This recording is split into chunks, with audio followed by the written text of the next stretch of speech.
And at a young age, and I understood this intuitively, and now I understand this more conspicuously. You have to throw yourself out there and gather that feedback and make the necessary adjustments and be starving for feedback and adjustments. And you have to wake up every day trying to be just a little bit better. You don't have to kill yourself. It's not intensity, it's consistency. You need to be able to show up every dang day. Welcome back to the show, Disruptors. I'm your host, Aaron Hale. This is Point of Impact. Have you ever thought that maybe your road to financial freedom will take you into a mobile home park? Not literally, but well, almost. Yeah, ever since I started listening to Bigger Pockets and other real estate podcasts, I've heard of MHPs, mobile home parks, as being great investment vehicles. Forgive the pun, but it's true. And if somebody like Brandon Turner, who's interviewed somebody in just about every aspect of real estate investing, if he's decided on mobile home parks as his investment vehicle, his methodology, and he's doing very well at it, then there's got to be something to MHPs. So today, I've brought you an expert on mobile home parks. Ryan Narus, he's talking about it, he's podcasting about it, he's teaching it, coaching it, masterminding on it, and he's definitely investing in mobile home parks. Before we dig in, don't forget that the way to get these awesome experts and guests is share the love. So please give the show 5 stars, leave a comment, a review, share it with somebody. And don't forget, a quick reminder that the Point of Impact podcast now has a Facebook group. So jump over to the social media platform and join the Disruptor Nation and join the conversation. Well, without further ado, my conversation with Ryan Narus right now. Ryan, welcome to the Point of Impact. I'm really excited to have you here. Aaron, I'm excited to be here. Well, I'll tell you what, you are a big name in mobile home parks and have been for a few years. And your trajectory is actually very impressive. You're very dedicated. But um, there are a few names in there. One, of course, Brandon Turner and other names.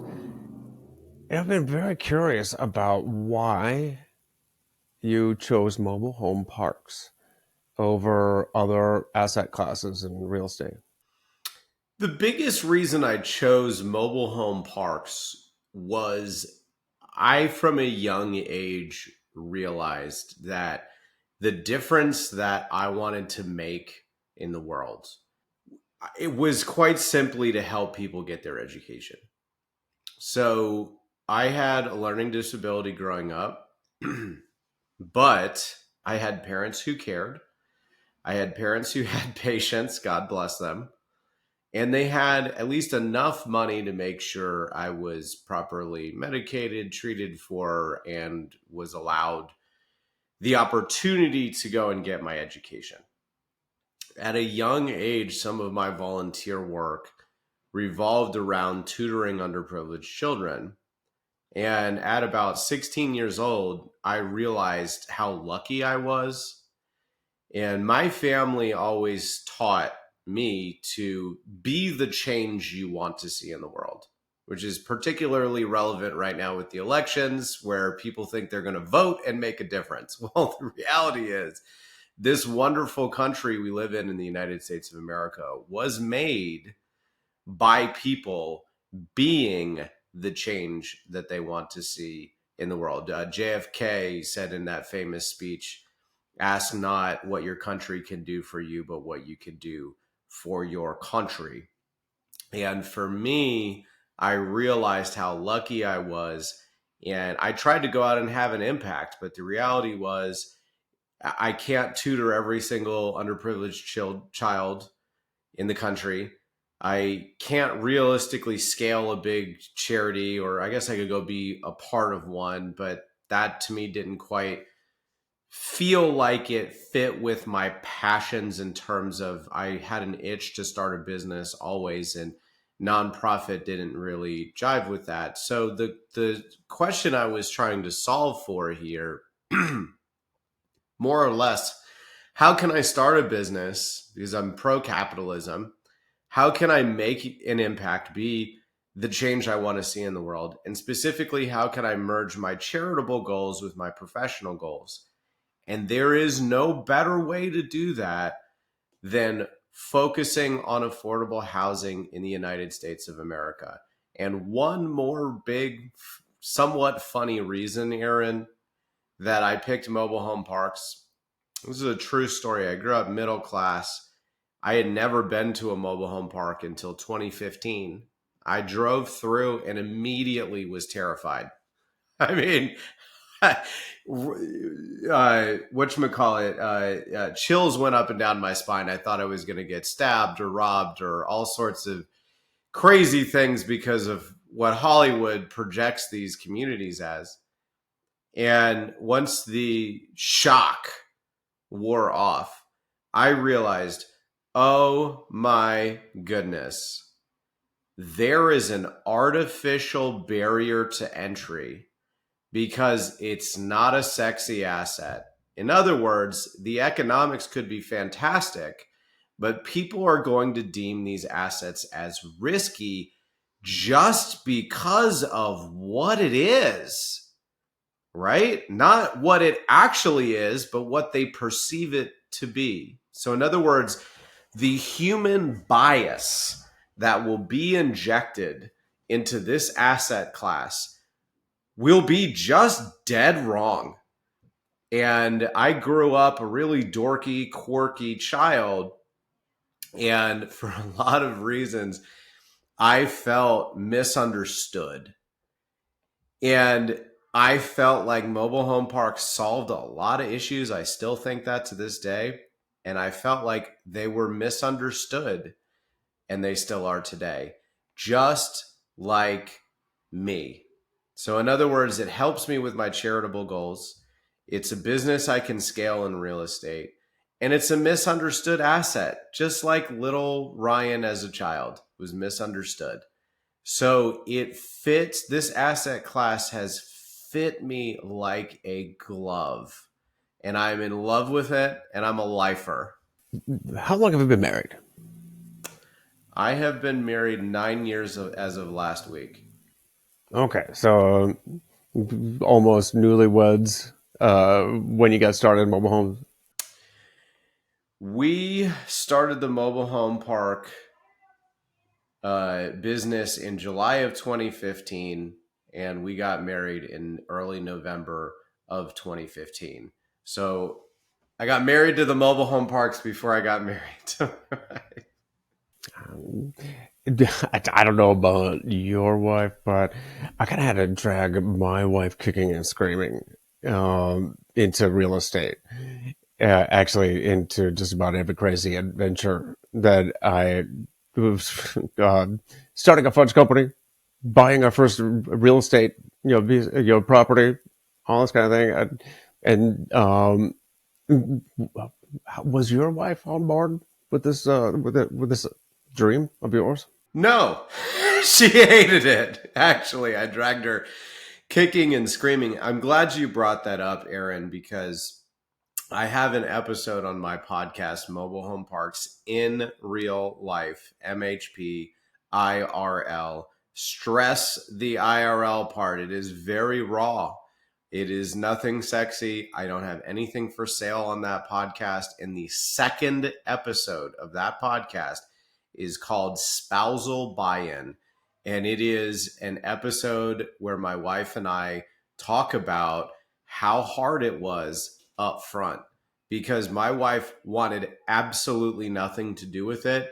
She had a lot of cuss words to say about me, what do you mean we're going to quit our jobs and move into a mobile home and chase a dream and have no money? We've got all this student loan debt. Look at what our parents did. Look at those around us, what they did. Everybody's going to think we're crazy.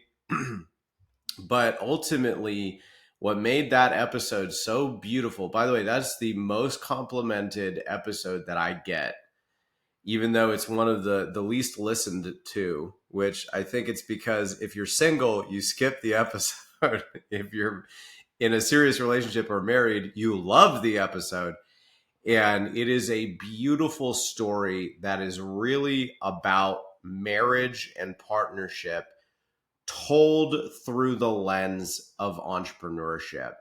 And the Mm-hmm. reality is that you and your spouse have to be on the same page, or at least share a similar vision and tolerance to risk and what sacrifices must be made when going on a venture. And it's funny because at first my wife had no interest in it.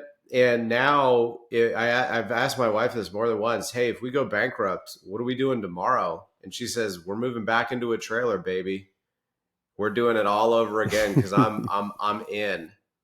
She's there. So I will tell you and all your listeners, anybody who's tuning in, it is one of the most important persuasion moments you're going to have. You need to be able to convince your significant other to follow your dreams. And if you can't, as my wife said in that episode, she goes, it felt like at times it was either me or your dreams. She was like, you called me a dream killer, and that did not feel good. And I was like, yeah, I'm sorry. There's a little bit of a drama in that episode, but it's good drama. It's good for people to hear from her perspective, being called or being felt like a dream killer. And she said, to spoil the episode a little bit, she said in so many words, it never came down to me or the mobile home park business. But if it did, I feel like you would have picked the mobile home park business. And once I came to realize that that's what it was, I sat back and I forced myself to think about, do I really want to be with this person if he's dirt poor and he has all these crazy ideas and none of them go anywhere? And she said, I said yes. Thankfully, it worked out because I don't know how it would have been if she just was living this crazy trailer park boys lifestyle. But the reality is, it forced her to sit back and think, what do I really value here? Is it the money? Is it the success? Is it the hard work? Or is it that I fell in love with this man for his passions? And so whether they work out or not is irrelevant. I'm here for the journey. And that made me love her even more. And I'll admit this here with her not in the room right now, but if she had said business or you, I probably would have picked the business. And not that I didn't love her, it's just that your spouse has to be supportive of who you are, who you're meant to be, and not stand in your way. They should be wanting you to go out and be happy and to fulfill your dreams and to chase your dreams. And if they're not, then what do they really love? The idea of you, the success that you spit off, or do they love you for who you are, success or not? So that's really, I think, ultimately what the question was, which she passed that test, and obviously I passed her test too. But I think everybody needs to listen to that episode, or at least have that conversation. And just remember, at the end of the day, like, it is so important having the right partner in life and business. And you know, those are really difficult conversations that you need to have ASAP, so you can be on the same path to success. Being successful does help, though, in these adventures, these endeavors. Being an entrepreneur, the stresses of finance are definitely, definitely a relationship killer. But yeah, I made way too much fudge for Thanksgiving one year, and she gave it to some friends and neighbors, and they asked if they could buy some more, and I said, "Let's start a fudge company." Uh, and my wife was like, "I don't know." And then that became successful. And I said, let's buy real estate out of state and do fixer uppers.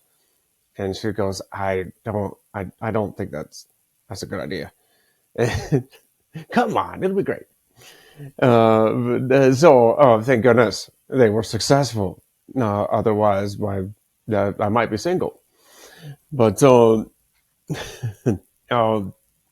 so today, now my wife is a licensed agent, and she's a co-host of Short Term Rentals. So I'm not claiming any responsibility there, or but anyways, uh, so tell me, you with your wife, how did you get started? And I know for me, it was a lot of reading, a lot of studying, a lot of podcast episodes.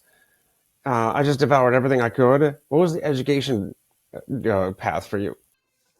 So this is a very important question to ask because the reality isn't that as of this recording in late 2024, with my start in the summer of 2015, it's very tempting and easy to go. Ryan went from no money, no network, no experience to 84 properties, 4,500 and change units in going on 9.5 years. Aaron, that's wildly incorrect because the reality was 3 years prior to that in 2012, I had finally got around the right people who convinced me to read books a little bit more voraciously. And I heard that the average American CEO read 50 books a year, so about a book a week. And so I challenged myself in 2012 to read a book a week, and I did. And through that process, I realized I was an entrepreneur. And more specifically, I was a real estate entrepreneur. It took me 3 years to of so I maybe didn't realize it in that moment, but over the course of the next 3 years, I tried to start, or at least I looked at over 100 businesses. I started three. All three of them failed. But when mobile home parks finally presented itself, I was ready for that opportunity.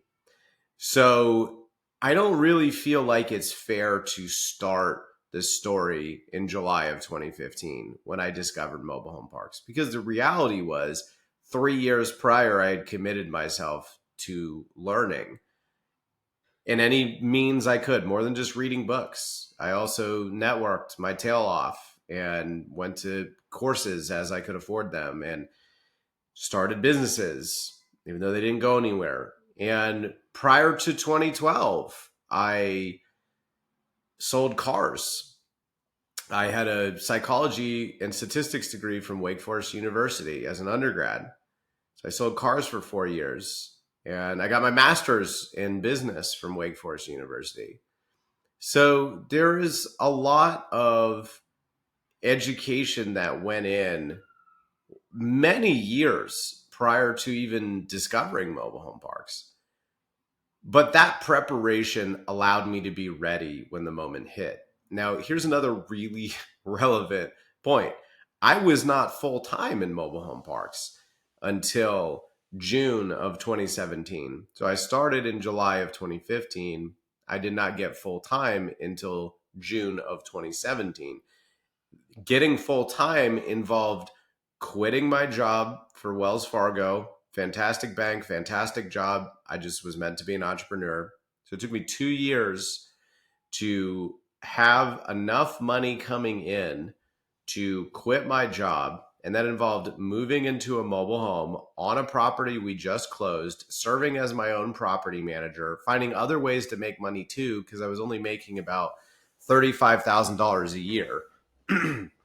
So I had to do things like my own accounting and pay myself for that. So I had to find creative ways to pay to survive. It took 2 years, 1 year to actually prove I could buy mobile home parks, and another year to plan for this. And what it ultimately came down to was I realized that even though I was making over double what I was cash flowing at Wells Fargo, the the reality was I was not chasing my dreams and I was not building wealth. Because, like my friend Ryan Smith said on my podcast, you cannot earn yourself wealthy unless you're an athlete or a CEO. And even CEOs, they earn on their own personal balance sheet, right? It's in personal income statement versus personal balance sheet. And what I had realized and what I tried to explain to my wife up front, which resulted in a lot of curse words, which eventually it sunk in. And now she can see and preach that the reality is you don't want to work for your income statement. You want to work for your balance sheet. Because if you can build your personal balance sheet to have assets, those assets spit off cash flow, which you can then use to support your lifestyle. But your assets, in theory, continue to appreciate in time. And you can do things like take out loans against those assets to tap into some of that equity to have some cash to go out and buy more assets or do whatever you want with tax free. So, in other words, I realized I needed to get full time as soon as humanly possible. Now, to get back to your original question of, kind of what did I learn along the way? Well, the really difficult thing was I had no idea how the heck to learn any of this stuff. If you had asked me, Aaron, in 2015, how many millionaires could I call, text, or email and get a warm response within 24 hours? I would have confidently told you zero. None. Nobody. Because I didn't have a network. And because I didn't have that network, I was hanging around people who were great people, but had no idea how to build wealth. I had to go out and make those friends and learn from them and pick up those habits. I had to go and grind that out. And it doesn't mean that I lost friends along the way. It just means I got new friends who helped shape my education. And the beautiful thing about today versus 10 years ago and really before that is podcasts are really a thing now. And you can listen to podcasts like Aaron's or mine or both of ours, and you can kind of pick up and learn the really, really important things about how to build financial wealth and how to escape the trap that corporate America can be if it's not meant for you. I know plenty of people who do very well in corporate America. They ought stay there because they're happy there. I was never going to be happy there. But even if you're in corporate America, you need to understand how to build wealth because one day you may wake up and not be able to go to work. And that's what I realized, by the way, selling cars. This is a funny, quick aside. I'm a basketball fan. I love playing basketball. I played in high school. And I sprained my ankle at the car dealership. And I called my boss. I said, "Hey, boss, I sprained my ankle. I don't know if can I take a sick day? I don't know if I can come in." And the tone of his voice it didn't matter what he said. It just mattered how he said it. And how he said whatever he said made me realize I only get paid when I sell a car. I can't sell a car from my house. I literally went and picked up crutches and I was there within an hour or two trying to sell cars on crutches. And we laughed about it. I didn't sell a car that day. I'm pretty sure I sold a car the next day. But I didn't sell a car that day. But that always stuck with me, and I'll tell you why. Because I realized that one day my body would fail me. And if I don't have money coming in, regardless if I show up to work or not, I would be a sitting duck for a bad event to happen and completely ruin the trajectory of my life. So that moment, amongst a slew of other moments and lessons along the way, helped me realize the importance of investing time in myself and investing time in my own personal balance sheet. And part of that involves going and hanging around the right people and listening to the right lessons, if you will, to try to go and craft that own personal financial journey. Yeah, that's you made a bunch of great points there. For one, it goes right back to the cliche of real estate educational books, yeah, Rich Dad Poor Dad, and it's that I think for so many investors is the light switch. And I don't know how you feel about it if you've read it or not, but a lot of people swear by it. They love it. Some people have read it 100 times. I can't read it. I tried picking it up a second time. I couldn't read it again. But the first time, it was absolutely true, just like so many others. It's where you go from a consumer to an investor, and you start looking at things like as assets or liabilities. And it's like, do I go and get a loan to buy a new truck? Or do I get a mortgage, buy a rental, and let the rental buy my truck? You started your educational process. You started looking at how to start building that generational wealth, or at least your retirement, so you wouldn't have to, sell cars on crutches. Who knows? Maybe that was a like a sales draw. I don't know. Maybe a attention getter, waving around some crutches. But what were some of the? You said it was educating yourself, and you were taking action. What was the action in going from zero to one park? That's a fantastic question. It's a lot of learning, and when you start out and you have zero mobile home parks, there is too much to do. You need a network, you need to be cold calling, you need to meet brokers, you need to build out operational systems, you need investors. There are so many things you need and not enough time to do them. And I call it phase one, which is zero mobile home parks to one. Phase two being one to however many mobile home parks you have that allows you to get full time in the business. So in other words, you have enough cash flow coming in that you can quit your day job. So I bought my first mobile home park in September of 2016. So mind you, I started in July of 2015. It took 14 months. I bought my second mobile home park in January of 2017, so about 18 months later. And I got full time in late June of 2017 with my third mobile home park. And it was incredibly difficult that first year because I was losing money and losing time. So I was spending all of this money, and my dad thought it was a scam what I was getting involved in. My wife was like, "You're nuts. What are we doing?" Okay, I guess I have to like live with the crazy dude who lives in a trailer park, but I love him and his passion and everything, right? So I had to go through all of those things. But in terms of what did I need as a business, well, really you need three things. For any real estate asset class. First and foremost, you need a willing seller, be it an individual or a company. Somebody with an asset you want to purchase needs to be willing to sell and to sell to you. Number two is that individual or company, they're going to want some money. So you have to go and find money to give to them, be it debt from a bank or a private lender or equity from investors or both. You need to be able to go out and get people to believe in you and believe in this asset. And then number three, somebody's actually got to run it. So my favorite real estate quote was, everybody wants to talk about making the baby, but when the baby shows up, everybody starts to bow out and disappear.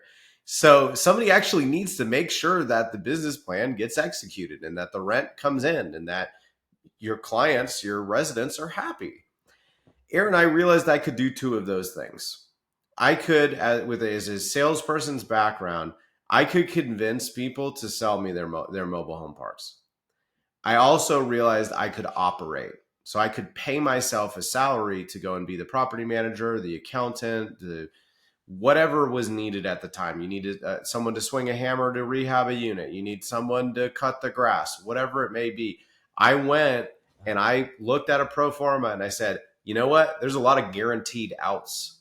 There's a lot of fixed costs that will be there in perpetuity. There's no reason why that can't get paid to me personally. So in other words, I can be more holistic. And what that would allow me to do is give me enough money coming in that I can slowly but surely build this business the right way. So I can eat the absolute minimum amount of cash that this is spitting off and invest everything else back into the business. So I said I paid myself $35,000 a year. I did. And every penny I made above that, I shoved back in to the business because I realized if I could turn a property around faster, instead of a 5-year business plan, I make it an 18-month business plan. But I have an MBA. I taught myself Spanish. Like, I'm living into these communities.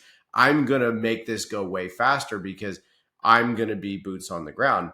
And I couldn't sell that to investors up front because I had no experience and I was very risky. But I brought on a business partner who could. And so for the 2 out of the 3 things, I found a way to pay myself. But that all came, those ideas and those lessons all came from phase 1, from 0 to 1 mobile home park, because I had too much to do, too much to learn, too many people to meet, too many processes, procedures, systems, yada, yada, yada, to build in that first year. And I realized that every day that went by that I was not only through phase 1, but through phase 2 as well, it was going to be incrementally more difficult by the day to ever see my dream fulfilled. Because every day that goes by and I'm not getting paid, or I'm not getting paid enough, eventually the pressure of having to pay bills, the pressure of wanting to go get promoted at work, whatever, will eventually build and break you. So a big reason why I quit and went full time is I realized if I burned the ships, I would get there. These are all lessons I had to learn. No one told me any of this. I had to go out and or at least not directly, I had to go out and learn this through books, through trial and error, through networking. So that first year, that phase 1 was everything. But I mean, it was probably the most important things to do were picking up the phone and going to coffee meetings and meeting people and developing mentorships and finding mobile home park owners and brokers who sold mobile home park owners, and bankers and investors and everything. So there is way too much to talk about in that first kind of phase from 0 mobile home park to 1. But I just want to make sure your listeners don't forget that phase 2 is the second hardest, right? Because it's not just about, hooray, we got 1 mobile home park. It's, hooray, I have 1 mobile home park. Oh my gosh, now I have a second job. I can't quit my first job yet. So like, let's hurry up and get enough so I can quit and do this full time. And I've seen so many people quit their mobile home park dreams in phase 2, celebrating to get out of phase 1, but then ultimately dying in phase 2 because they never make that jump to getting full time. After these messages, we'll be right back. I'd like to thank the sponsor of this episode, Extraordinary Delights, EODFudge.com.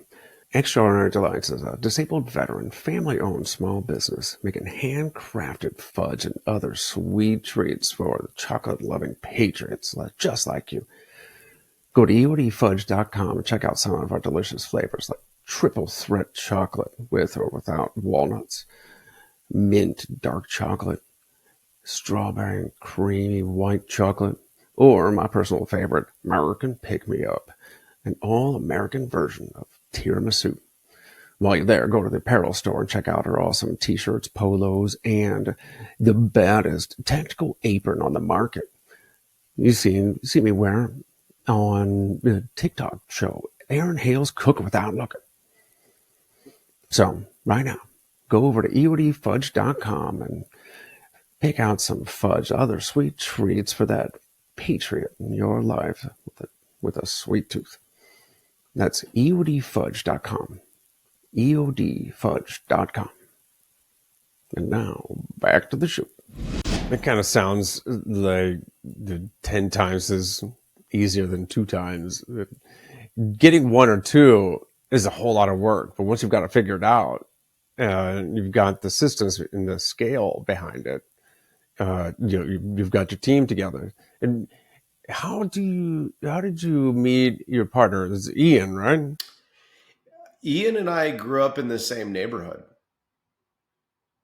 It was luck. It was luck. And we just stayed in touch from high school on. And we realized we were reading the same books and had the same entrepreneurial itch.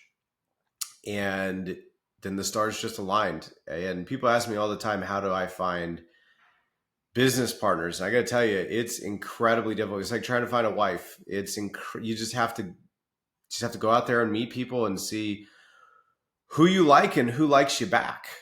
And if I knew the answer to that, at least the company eHarmony and Match.com, they're all trying to figure it out too. Very difficult. Maybe we need a business partner matchmaking website, businessmatch.com. But it's the same as the sales thing, isn't it? I mean, you got to put yourself out there. You got to ask, right? You just, hey, you want to be? I'm looking for partners. I'm looking to partner on a enterprise, a venture, a particular deal. A lot of people have problems, even with say a single property, doing a JV deal or something like that. That it's that maybe it's a bit of an imposter syndrome or being vulnerable. Same thing with sales and knowing the sales side, going to what was it like just walking up to the first customer when you were uh, just starting in car sales? Oh, it's terrifying. So I was a really shy kid growing up. And with my learning disability came a lot of social problems too. And I just realized, speaking of funny side stories, I realized that I was not able to read a room as a young child.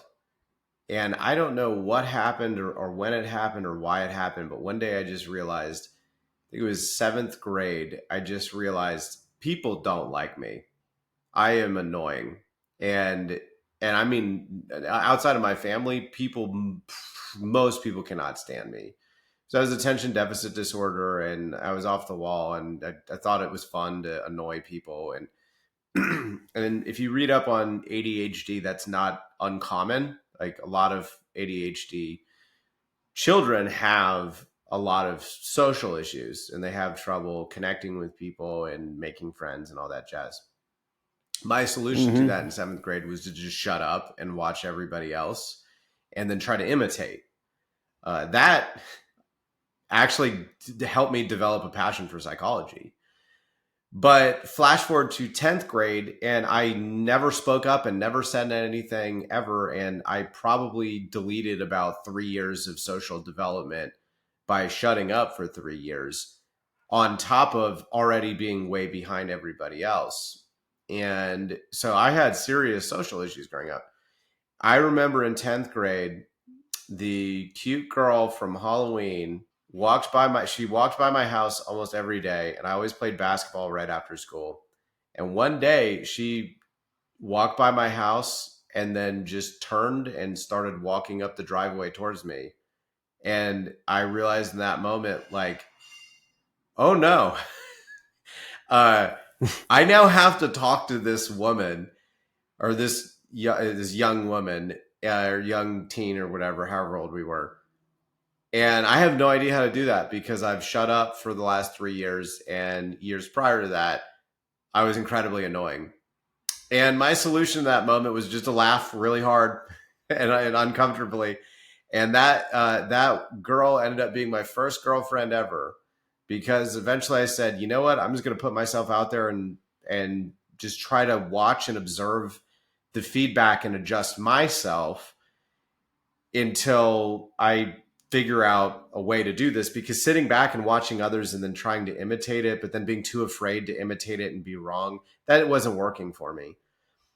It took me years to really fully come out of my shell and really develop uh, an ability to not only watch feedback, but adjust myself accordingly. And by the time I reached the car dealership, I was 22 years old. So that would have been another 5+ years of just, you know what, if I want this, if I want to start a family, if I want to chase my dreams, if I want to be a good dad one day, I'm going to need to go out and learn this because this isn't going to come to me. And so by the time I got to the car dealership, it was still incredibly scary to walk up to a customer. It was incredibly scary for me as an introvert and socially underdeveloped child to talk to people in general, even as a 22-year-old. And on top of that, now I got to sell this person something they may or may not want. Otherwise, I don't get paid. And so I did kind of the same thing I did when that girl walked up my driveway. Was I went, well, I guess I just got to burn the ships. Just got to try it and fail and fall on my face. I did not realize this at any of those moments I just described there, that what I was doing was I was someone who could have easily said I'm the victim here and blamed the world. But instead, even as a seventh grader, I said, you know what? I have a problem. Here it is. I'm going to go try things until I have a solution. And it was terrifying. And it was terrifying even after 4 years and over 800 cars sold and tons of awards from Honda. I sold Hondas. It was still terrifying picking up the phone and going to meetings with brokers and mobile home park owners. To this day, I still get a little scared when I pick up the phone. But the reality is I've understood fear management, and at a young age, and I understood this intuitively, and now I understand this more conspicuously. You have to throw yourself out there and gather that feedback and make the necessary adjustments and be starving for feedback and adjustments. And you have to wake up every day trying to be just a little bit better. You don't have to kill yourself. It's not intensity, it's consistency. You need to be able to show up every dang day. And you know what's funny? And just to end this story, I was just in Germany, and people in Europe can speak multiple languages. It's a non-issue over there. Over here, it's a novelty that I can speak 2 languages.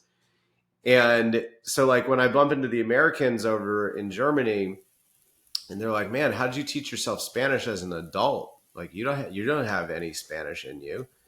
And the reality was I was pretty good in Spanish in high school and in college, but I never placed out of classes or anything like that. So I was okay at it academically. But all of my friends that passed me in high school and college, and jumped up to AP Spanish, or uh, didn't have to take Spanish in college, they all are not fluent now. And they asked me, they're like, dude, how'd you do that? Because I was ahead of you in high school and college. The reality is school teaches you, at least in the United States of America, the incentive structure is don't be wrong or you won't get an A. And what that does, don't be wrong or you won't get an A. This has to be perfect to get the grade.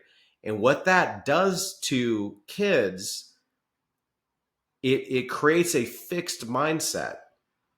What you need is a flexible mindset. What you need is to be able to go out there and fail when you're learning a foreign language. You just need to go and look like an idiot. And if you were listening to that story I just told, I eventually developed a comfortability being uncomfortable and looking like a dork. And as a result, I then was able to go out and start speaking Spanish in a very broken way and learning even faster. And now that I'm fluent, it's funny, people look at me and they'll judge me, as we all do. And they're like, he's a dorky white boy with a very American accent. Then all of a sudden I start speaking Spanish in a very Americanized accent. And they double take and they look at me and they're like, wait, did I just hear that? And it is the perfect example to explain how I was found success in entrepreneurship, was how I found success developing my social skills for one, like I told you, and number two, learning a foreign language, because you just put yourself out there. You're wrong, but you get that feedback, you make the adjustment, and you don't go for intensity. You go for consistency. You do a little bit every day indefinitely. You put yourself out there. And that is how you find success in business or a foreign language. Or here's the spoiler alert, about anything that is a discipline in this life is about practice and feedback and consistency. So I don't know if that was exactly the answer you were looking for with your question, but we hit on some more good stuff there. I I studied German for 4 years through high school, and that was pretty much a waste. But I studied Spanish for 1 year, and Spanish one, whatever. But it took, I think it was maybe 2 months or one full month in Mexico with a buddy of mine, and learned more in that month than I did the entire first year of Spanish. Then I was stationed in Italy for 4 years. The Spanish helped me so much. And I was actually speaking pretty decent Italian by the time I left. Took courses while I was there. And I even went to Germany for Oktoberfest. And lo and behold, I don't know, maybe it was the couple leaders of Hofbrau, but I was fluent. At least everybody there was saying, yeah, yeah, to me. I don't know. But going back to uh, uh, the learning differences, my brother, my dad, I don't know who else in my family, we all have this cocktail of ADD, ADHD, dyslexia, um, yeah, and yeah, it was something you wanted, like, we wanted to keep hidden, right? I know I did, and it made me feel less of a person around my peers. It just and who was it? Jim Quick. He's in the podcast, Quick Brain. But I forget the name of the book. I could still recite the entire Thinking Fast that and list Slow of by periodic Kahneman. uh, thinking no, no, no, no. That's Daniel Kahneman and Thinking Fast and Slow. This is Jim Quick. Um he's the one who had a brain did TBI when he was in it was a grade school. Um and then went on to be one of the like world's preeminent learning experts. But um anyways, I was thinking just what you were talking about, putting yourself out there, exposing yourself as well, who you are, uh, asking for sales. I think for me, right about the same age as you do, getting into car sales, I was doing door to door sales. I was knocking on doors. Same thing, you know. You gotta ask for the sale, right? You gotta be out there. You gotta be not just vulnerable, but you gotta be salesy. You gotta be good. You gotta know your stuff. You gotta be not convincing, but you gotta believe in yourself.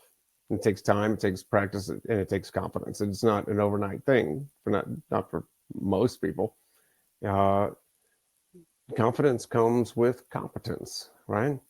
And competence comes with practice, with failures. So you got to be okay. You got to get practice failing until you get it right. Um, I totally agree with all that, and I I want to bring it back into how you got that first mobile home park though, because you found a partner, you did all this legwork uh, to learn, to network, to find the brokers and financing and all of that. And how did you? I mean, how did you raise the money for this? How was it financed? The first property. Our first deal ever, we actually got as a pocket listing from a broker. So our second deal ever was from a mailer and a cold call. But our first deal ever was from a broker, which a lot of newbies think, oh, I don't want to call brokers. They're not going to take me seriously. I don't have any experience. We got a pocket listing from a broker. And here's how, because this broker was brand new to this space and she had fantastic people skills, but was admittedly weak in the financial underwriting part of the business. And so, what my business partner Ian did was he said, I am very good at underwriting. You send me your deals, I will underwrite them for you. I will catch you up to speed on how to talk through the financial metrics here. So you sound like you're on it. And you will send me deals. And we closed one of those. That was an incredibly ingenious play that Ian gets 100% of the credit for. Now, the second deal, that was me. So I'll take credit for our second deal. I remember the woman was name was Eleanor, and she just absolutely loved the backstory that my wife and I told. And then Ian helped get it closed.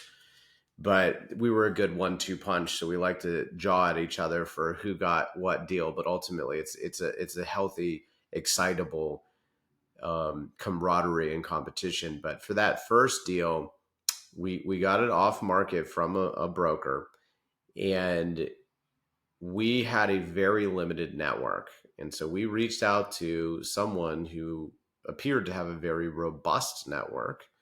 And we just asked if we could joint venture with this individual. And because he already had bank relationships and investors, and he had a system of operations and all that jazz. And we figured, hey, we bring you a deal, we partner, we'll be a fly on the wall for you and your team, and we'll watch and learn. And it sounded fantastic. They tasked us with going and finding a local bank. We reached out to 40 banks. We received back 40 denials. Nobody wanted to finance with us. So we had to go back to this investor JV partner and basically say, hey, can you do this? And thankfully, they had a bank, so they handled all of the investor capital, bank capital, and they ran operations. And all we had to do was find the deal and bring it home. Now, what that resulted in was not a lot of money for Ian or myself, and also not a lot of education because they wanted to keep their operations airtight. Which, to be fair, we did not spell that out that, hey, we're here to learn from you in terms of your operations. And as a result, that part of it didn't happen. Now, what we did do was we took some of our acquisition fee, and for our second deal, we did that, Ian, myself, and our first investor ever. And we bought that second one ourselves and then just kind of figured it out from there. And what I'll tell you, Aaron, about you telling that story about being in Germany and Mexico and forcing yourself to speak it and thus learning because you're in full immersion, that helps immensely with everything. So forcing yourself out there, doesn't matter if I say the right word or the wrong word or I mispronounce it. Forcing yourself in a full immersion situation helps you learn languages faster, a lot faster, but it's the same in business. And that's what I realized. I need a full immersion. I need to quit and get full time as fast as possible. Because if this is my profession, I'm going to learn so much faster. That first deal that paid me pennies in retrospect. It paid me pennies, but it paid me enough for that first full year. I lost money. My second year, I made a little bit of money. And then I took that little bit of money and invested in my second deal. And that still wasn't enough to quit my job. It wasn't until my third mobile home park that we did ourselves, and or the second that we did ourselves, that um, I had enough money coming in to quit and do the full immersion. So lots of good lessons. So now you've got 84 parks, mobile home and RV parks across what, four different Correct. states, and what's that? A little over 4,500 lots among them. Correct. Yeah, is your wife on board yet? She's been on board. Well, that's it. You made her a believer, huh? She works full time in the business. That's fantastic. Well, what's got you most excited now? What's on the horizon for It's so the temptation there for I think most people is to say money, and the reality is it's not. I've made more money than I need. I have more money coming in than I need to spend to enjoy my life. you? Hmm. More money would just be another zero, another notch, another accomplishment. It, it's I don't. It's not a part of it for me. It's I mean, to a certain degree, yes, you need to be compensated for your time, but the reality is, what gets me excited is helping others, is being the change I want to see in the world. Because the change I want to see in the world is I want our country to have an answer to the affordable housing crisis. I believe mobile home parks will serve as that answer for a whole multitude of reasons. But what gets me excited is coming on podcasts like yours, Aaron, and sharing my story and hopefully reaching people who hear my story and get excited and realize that they need to excuse bust. They need to develop consistency. They need to be hungry for feedback. They need to go out and learn. And when you hear my story, I would guess most people hear that and be like, wow, really cool story. Learned a couple of things. Not going to change anything about my life now. But there are a handful of people that will hear my story and get truly excited at their core for the onslaught and grind and barrage that it is to learn a discipline over and build a network and systems and procedures and Hmm. processes over years and years and years and years and years and not making a lot of money for years and years and years and years and years. And what gets me excited, Aaron, is to more or less be Morpheus from the Matrix and say, listen, this is the world as it really is. This is the veil that's been pulled over your eyes. Look what's behind the curtain.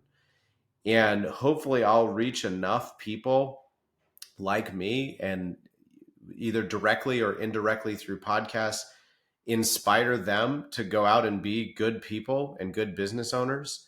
And I realize specifically in the mobile home park space that there are a lot of unsophisticated mom and pops that are exiting the business. And for the most part, they're gone. And in their place, there are a lot of just lifestyle entrepreneur syndicators who, unfortunately, are also not that sophisticated. And they have their own set of issues. And I realize that what's going to eventually take all of its place is sophisticated business owners. If I can help shape that new generation of owners and I can help them get excited about the charitable aspect of mobile home parks and the solution to affordable housing that we provide, I can nudge an entire generation in a good direction, like a good, ethical, heartwarming, let's go out and make a difference in the world direction. Because I, just like that story I told earlier, I can't tutor every underprivileged child in the country. And even if I have a non for profit, I'm going to make a small little, not even a dent in the problem. What I need to be doing is doing something in scale and allowing my words and my wisdom to spread. I need to do it for free because when I started, I didn't have any money. I didn't have money for a boot camp. So that's why I will always be helping people for free because I realized that I would have been the perfect customer, the perfect source of inspiration for what I'm trying to be. So I'm really paying it forward. I'm really talking to myself going on 10 years ago, trying to give myself 10 years ago the roadmap. So to me, that's what gets me excited. Helping people, nudging a new generation in a good direction.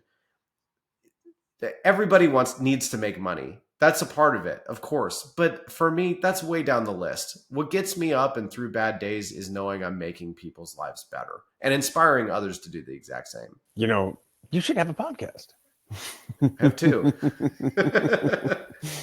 uh, yeah, that's exactly the inspiration for this show is getting everybody to that point in their lives where they can redirect their focus, their energies into making influence in other people's lives, improving the community in which they live, the world in which we all live. And, once you've got enough zeros in the bank, there's a point where there's the diminishing returns, right? You could have $11 million in the bank, and it doesn't matter. All you need is so much to live a lifestyle that you're comfortable with. But then you can start shifting that focus, whether it's dollars or it's your influence, your education, whatever it is, manual labor. If you want to go do something with your hands again, that you don't like, I don't know, but it is like for you, it is the affordable housing situation in our country. That's fantastic. Um, I think that's a good place to transition. And I've got so many questions, but we're running out of time here. But I think that's a good time to transition into the final segment of the show, the countdown to impact. This is 3 books, 2 quotes, and 1 person that has made an impact in your life. 3 books: Rich Dad, Poor Dad. I have read it once. My dad was poor dad. The rich dad to me was I need to upgrade the people who influence me. So I only needed to read it once, and it just changed. It was just a game changer. It also helped me realize I needed to be in real estate. The 4-Hour Work Week by Tim Ferriss, I credit that for allowing me to realize I was meant to be an entrepreneur. Just reading that book made me go, what am I doing? I'm an entrepreneur. And not only that, there's a bunch of phenomenal lessons in that book, but another big one was there's a difference between being productive and being active. And as an ADHD person, it's not uncommon for us to stay busy as a coping mechanism because it helps us regulate our dopamine or our stimulation. Just staying busy and just doing really small things. That's why we fidget a lot. And for me, realizing that just because I was working hard didn't mean anything. It didn't mean I was actually being productive. Listening to a dude who works 4 hours and I'm working 60, right? He's making it, if not more, at least just as much. And he's doing it anywhere in the world. It made me go, wow, I need to be able to distill down to the most important activities. So it helped me realize prioritization. Those are my 2 favorite books. I would say I would have to go with The 7 Habits of Highly Effective People by Stephen Covey as my third, their most influential book on my life. Lessons like begin with the end in mind, just reverse engineering your life, just absolute game changers. I loved that book so much. I usually have to listen to my books because I can't focus long enough to actually read. That is one of the few books that I actually sat and read every word because it just absolutely was everything I needed to read and hear and absorb. Those are my 3 books, but if you may indulge me, one book I read within the last 90 days that would have changed my life 10 years ago that I feel compelled to mention is The Power of Full Engagement. And the reason why I would say The Power of Full Engagement is because the argument in that book is that you don't have a time problem. You don't have a time management problem. You have an energy management problem. And it's just funny because it was amazing reading that book, Aaron, because I did all of the things or a lot of the things that they lay out in that book. It just took me years to figure it out. And I'm sitting there like, oh my gosh, if I just had this book like 10 or 15 years ago, it's a 20-year-old book. Anyways, those are my 3. Okay, and 2 quotes? we're really good at filling the time. It doesn't mean it makes it well used. But yes, two quotes or lessons learned. Two quotes. I'll go quotes. I have so many I could say, but Oscar Wilde is one of my favorite quotes, and he said, "If you want to tell somebody the truth, make them laugh. Otherwise, they'll kill you." I love it. That is such a wonderful quote because as I went through my journey, Aaron, of learning how to be not a social pariah because I lack skills, so I Hmm. realized that confrontation and being able to hold people accountable, especially I learned this in car sales, to ask someone for the sale, you have to get a little bit confrontational. Some people love confrontation, some people hate it.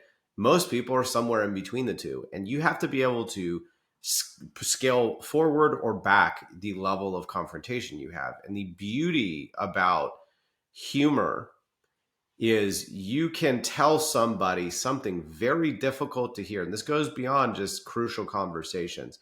You can deliver messages to people who don't want to hear them through the medium of humor. And so that to me was just an absolute wonderful quote about business and life. And I just want to double down. My second quote, I just want to double down on be the change you want to see in the world. Because the reality is, especially right now after this very contentious election, whether you voted for the team that won, voted for the team that lost, or protest voted or didn't vote at all, the reality is you have an opinion, you got really mad at some point in time, you went and voted and thought you made a difference. It's not how the world works. You need to go out and be that person that you otherwise, again, how many times did I mention throughout my upbringing that I easily could have just been a victim and sat back and put my middle finger up at the world, but instead I said, no, I'm going to go figure this out. Right? That's what JFK was talking about in that Hmm. speech. And that's what that quote is the spirit of that quote is about is if you want something, go get it. Stop making excuses. Don't be the victim. Go full immersion. Go be a dork. Allow people to laugh at you. They'll laugh at you up front, and eventually they'll go, what's a quick way to be able to speak a foreign language? And you'll sit back and you'll laugh and you'll be like, I'll give you my advice. But the reality is, it took years and a lot of pain and stress and sacrifice and risk. And I don't think you're going to do any of that, but I understand it now. And that all comes from be the change you want to see in the world. Excellent. And one person who's made an influence in your life. That's an impossible one to pick. I'm tempted to say my wife, but to pick a business specific individual, it'd probably be my first investor ever. Like my first, just this isn't me borrowing an investor. This is someone we went out and we convinced, and this individual believed in me, and he believed in what I was doing, and because he believed in me, because he believed in what we were doing, because he was willing to take that risk, we built a company together. And Archimedes Group, my company, is comprised of Ian, myself, and this other individual. And he was effectively my first mentor, one of the first multimillionaires I'd ever met.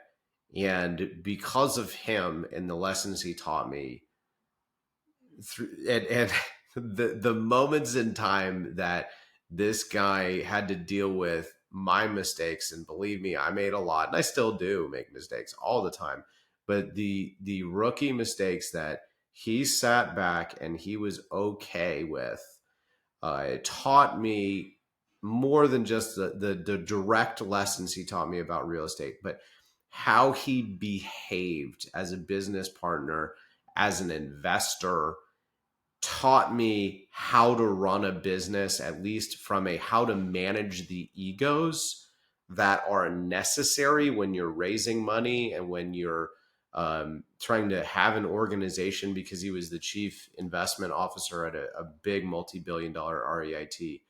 And the lessons he was able to impart on me there's just no book I could ever read or podcast I could ever listen to, including our own, Aaron, yours and mine, that will ever really truly, or training course or anything that will ever really truly encompass everything this individual taught me and continues to teach me. So I would say my wife for obvious reasons, but for business, I would say my current business partner and first guy who truly believed in me. Well, there's no better way to learn than experience. And then, of course, the shortcut experience is to learn from other people's experience. That's a great, mentors are, that's a force multiplier in your own endeavors. That's a fantastic example. Well, I'll tell you what, Ryan, I really appreciate all this and I enjoyed our conversation. Thank you so much for sharing. And if somebody wants to find out more, wants to connect with you or just, connect with your podcast, where do they go? I will send you some links to hopefully put in the show notes, but I have two podcasts, Mobile Home Parks in Real Life, MHP IRL. I have made my final episode of that, but it is 126 episodes of raw truth about the mobile home park space, running a business, and building wealth. So even if you're not interested in mobile home parks, the wealth episodes will change your life because I condense what I've learned from wealthy people, reading books, my own personal experience into a couple short episodes.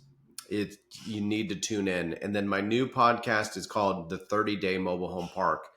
And what I teach in the 30-Day Mobile Home Park is I teach you how to cut down your trajectory to get where I am even faster. It took me 9.5 years. It doesn't need to take you that long.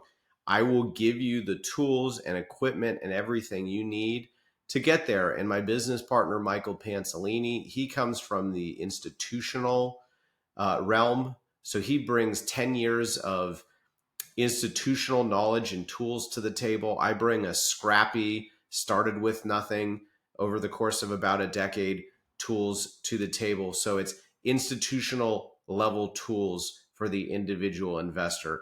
Ladies, gentlemen, you got to tune in, whether you like mobile home parks or self storage or widgets or fudge or anything. This is a podcast about business told through the lens of mobile home parks. You will absolutely love it. I am the only Ryan Narus that I believe is in the world, or at least I'm the loudest. So if you literally just type my last name, Narus, into Google, Ryan, Ryan, my website, my LinkedIn are the first couple of things that show up. My podcast, I am not very hard to find. That is on purpose. Why? I want to inspire you. If you are listening in, the reason why I'm here on Aaron's podcast and why I'm very public is because, again, I don't want your money. I don't need anything from you.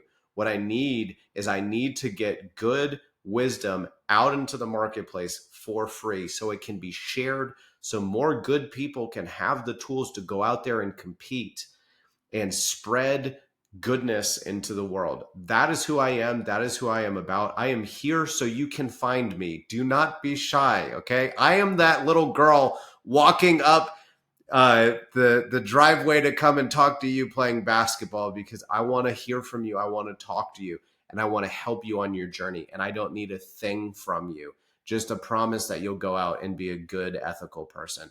Aaron, I'm honored to be here. Thank you for finding me. Thank you for inviting me here. I hope I've inspired your listeners. So please share all my contact information with everybody. Well, we'll certainly put that all in the show notes so they can reach out and find you. Brian, I'm extremely grateful for you sharing your time and your experience with me and our audience. To the Disruptor Nation, thank you so much for tuning in, sharing your most precious commodity, your time, listening to this podcast. If you would, please give the show 5 stars, leave it a review, go over to YouTube and subscribe. Follow the show and do me a favor. One more thing, just takes a moment.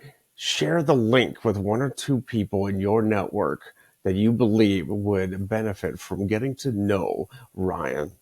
And This is how we get the show to more and more ears and eyes.